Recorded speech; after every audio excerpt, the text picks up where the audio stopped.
TV ನ್ಯೂಸ್ಗೆ ಸ್ವಾಗತ. ನಾನು ಗ್ರೇಷನ್ ಅಲ್ಮೇಡ.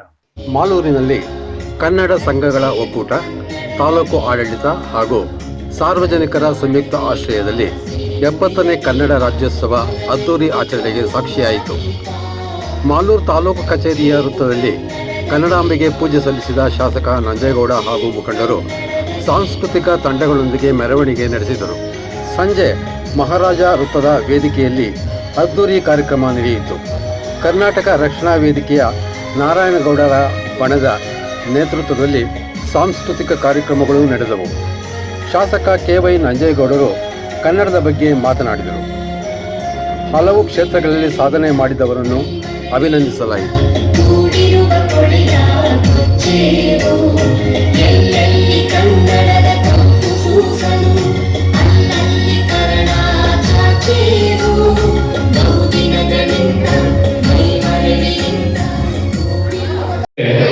ಈ 70ನೇ ವರ್ಷದ ಕನ್ನಡ ರಾಜ್ಯೋತ್ಸವ ಕಾರ್ಯಕ್ರಮವನ್ನು ನಮ್ಮ ಅಧಿಕಾರಿಗಳ ಎಲ್ಲರ ಸಹಕಾರದಿಂದ ಮತ್ತು ತಾಲೂಕಿನ ಎಲ್ಲರ ಸಹಕಾರದಿಂದ ಇವತ್ತೇನು ಈ ವರ್ಷದ ಕನ್ನಡ ರಾಜ್ಯೋತ್ಸವ ಕಾರ್ಯಕ್ರಮವನ್ನು ಕರ್ನಾಟಕ ರಕ್ಷಣಾ ವೇದಿಕೆ ನಾರಾಯಣಗೌಡರ ಬಣ ತಾಲೂಕಿನ ಅಧ್ಯಕ್ಷರು ಆದ ನಮ್ಮ ಶ್ರೀನಿವಾಸ್ ಮತ್ತು ಮುರಳಿ ಮತ್ತು ವೆಂಕಟೇಶು ಇವರ ಟೀಮ್ ಜವಾಬ್ದಾರಿಯನ್ನು ತಗೊಂಡು ತುಂಬ ಯಶಸ್ವಿಯಾಗಿ ಈ 70ನೇ ವರ್ಷದ ಕನ್ನಡ ರಾಜ್ಯೋತ್ಸವ ಕಾರ್ಯಕ್ರಮವನ್ನು ನಡೆಸಿಕೊಟ್ಟಿರೋದಕ್ಕೆ ನಾನು ಈ ವೇದಿಕೆ ಮುಖಾಂತರ ನನ್ನ ಅಧಿಕಾರಿಗಳಿಗೆ ಮತ್ತು ಎಲ್ಲ ರೀತಿಯ ಸಹಕಾರ ಕೊಟ್ಟಂಥ ಸಾರ್ವಜನಿಕರಿಗೆ ಮತ್ತು ಈ ಜವಾಬ್ದಾರಿಯನ್ನು ವಹಿಸಿಕೊಂಡು ಯಶಸ್ವಿಯಾಗಿ ಮಾಡಿಕೊಟ್ಟಂಥವರಿಗೆ ನನ್ನ ವೈಯಕ್ತಿಕವಾಗಿ ಅವರಿಗೆ ಧನ್ಯವಾದಗಳು ಕೂಡ ಹೇಳಬೇಕಾಗುತ್ತೆ. ಮಾಲೂರು ತಾಲೂಕಿನ ಕನ್ನಡ ರಾಜ್ಯೋತ್ಸವ ಒಂದು ಇತಿಹಾಸ ಇದೆ. ಹನುಮಂತಣ್ಣವ್ರು ತುಂಬ ಚೆನ್ನಾಗಿ ಮಾತಾಡ್ತಾ ಇದ್ರು. ಟೈಮ್ ಕೊಟ್ಟಿದ್ರೆ ಕೇಳಬೇಕಾಗಿತ್ತು, ಟೈಮ್ ಇಲ್ಲ. ಇಲ್ಲಿ ಏನಾಗಿದೆ, ಆರ್ಕೆಸ್ಟ್ರಾ ಕಾಯ್ತಾವ್ರು, ಒಳ್ಳೆ ಗಾಯಕರು ಬಂದವ್ರೆ.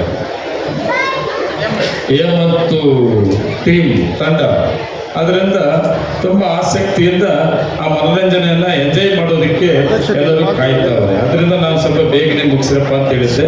ಹನುಮಂತಣ್ಣವ್ರ ಮಾತುಗಳು ತುಂಬ ಬೇಕಿತ್ತು, ನಿಜ ಕೂಡ.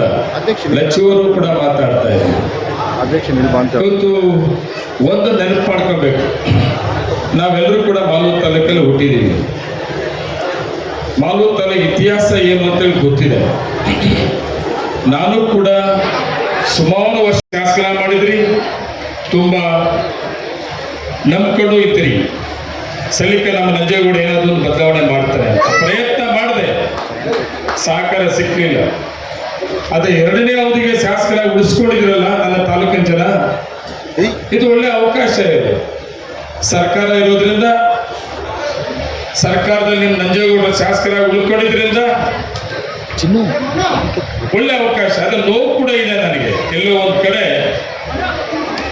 ತುಂಬ ಕಡಿಮೆ ಓಟಲ್ಲಿ MLA ಆಗಿ 2.5 ವರ್ಷ ತುಂಬ ಕಷ್ಟ ನೋವು ಕೂಡ ತಿಂದಿದ್ರು ಕೂಡ ನಾನು ಒಳ್ಳೆ ಅವಕಾಶಗಳು ಈ ಸರ್ಕಾರದಲ್ಲಿ ಸನ್ಮಾನ್ಯ ಮುಖ್ಯಮಂತ್ರಿ ಸಿದ್ದರಾಮಯ್ಯನವರ ಸಹಕಾರವನ್ನು ತಗೊಂಡು ಒಳ್ಳೆ ಒಳ್ಳೆ ಯೋಜನೆಗಳನ್ನ, ಕಾರ್ಯಕ್ರಮಗಳನ್ನ ಮಾಲೂರು ತಾಲೂಕು ತಂದಿದ್ದೀನಿ.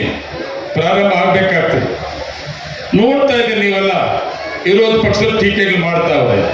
ಮಾಡಲಿ, ತೊಂದರೆ ಇಲ್ಲ, ಅವ್ರು ಮಾಡಲೇಬೇಕು. ಮಾಡಿದಾಗೆ ವಿರೋಧ ಪಕ್ಷ ಸ್ಟ್ರಾಂಗ್ ಇದ್ದಾಗೆ ನಾವು ಎಚ್ಚರಿಕೆಯಿಂದ ಇರೋದು. ನಾನು ಅದು ಸ್ವಾಗತ ಮಾಡ್ತೀನಿ. ಆದರೆ ನನ್ನ ಜನತೆಗೆ ಹೇಳೋದಂದ್ರೆ, ನಾನು ನಿಮ್ಮ ನಂಬಿಕೆ ಉಳಿಸ್ಕೊಂಡಂತ ಕೆಲಸವನ್ನ ಈ ಸರ್ಕಾರದಲ್ಲಿ ನಾನು ಮಾಡಿದ್ದೀನಿ.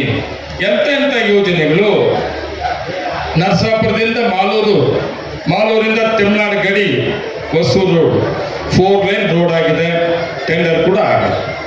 ಹೌದು, ಹೊಸೂರು ರೋಡ್ ಮಾಲೂರು ಟೌನಲ್ಲಿ ರಸ್ತೆಗೆ ತುಂಬ ಕೆಟ್ಟದಾಗಿದೆ, ಪ್ರಾರಂಭ ಆಗ್ತದೆ. ಅದ್ರ ಜೊತೆಗೆ ಮಾಲೂರು ಟೌನಲ್ಲಿ 3.5 ಕಿಲೋಮೀಟರ್ ಫ್ಲೇವರ್ ಯಾರೆಲ್ಲ ಅಂದ್ಕೊಂಡಿದ್ರ ಫ್ಲೇವರ್ ಕೂಡ ಟೆಂಡರ್ ಆಗಿದೆ, ಕೆಲಸವನ್ನು ಪ್ರಾರಂಭ ಮಾಡಬೇಕು.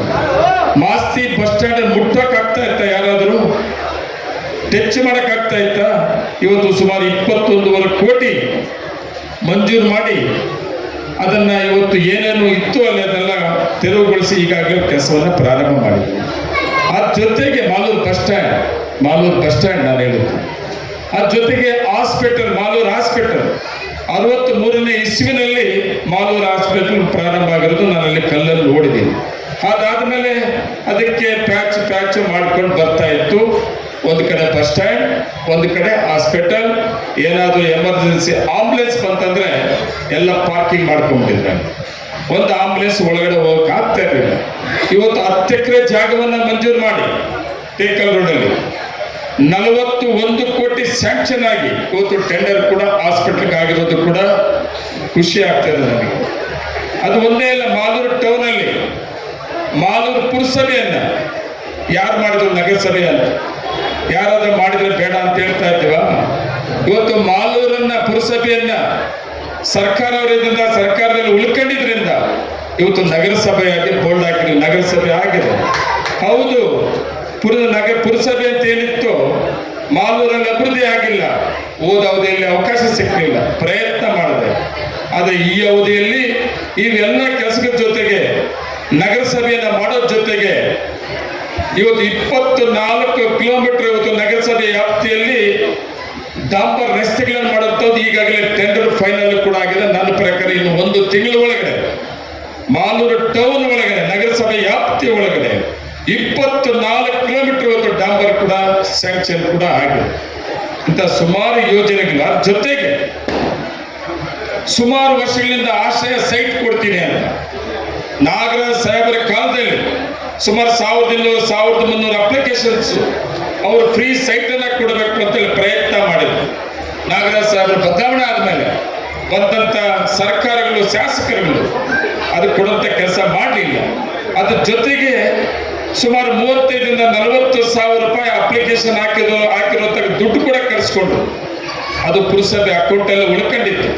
ಪ್ರೈವೇಟ್ ಜಾಗವನ್ನ ತೆಗೆದು ನಿಮಗೆಲ್ಲ ಲೇಔಟ್ ಅನ್ನ ಮಾಡಿ ಜಾಗ ಕೊಡ್ತೀವಿ ಅಂತ ದುಡ್ಡು ಕೊಡ್ಲಿಲ್ಲ, ಸೈಟು ಕೊಡ್ಲಿಲ್ಲ.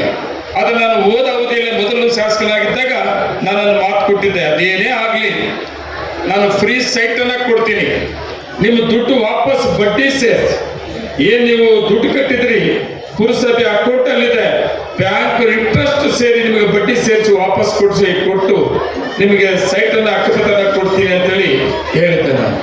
ನಾಗರಾಜ್ ಸಾಹೇಬರು ಜಮೀನನ್ನ ಮಾಡಂತ ಪ್ರಯತ್ನ ಮಾಡಿದ್ರು. ಆಮೇಲೆ ಎಷ್ಟು ಬೇಕು ಜಮೀನು, ಆ ಜಮೀನು ಪೂರ್ತಿ ಸುಮಾರು 32 ಎಕರೆ ಜಾಗವನ್ನು ಮಂಜೂರು ಮಾಡಿಸಿ ಲೇಔಟ್ ಅನ್ನ ಮಾಡಕ್ಕೆ ಪ್ರಯತ್ನ ಮಾಡದೆ ಸರ್ಕಾರ ಬದಲಾವಣೆ ಆಯ್ತು. ಬಂದಂತ ಸರ್ಕಾರ ಇವ್ರ ಹೆಸರು ಬಂದ್ಬಿಡ್ತದೆ ಅಂತೇಳಿ ನನಗೆ ಸೈಟ್ ಅನ್ನ ಕೊಡಕ್ಕೆ ಬಿಡ್ಲಿಲ್ಲ.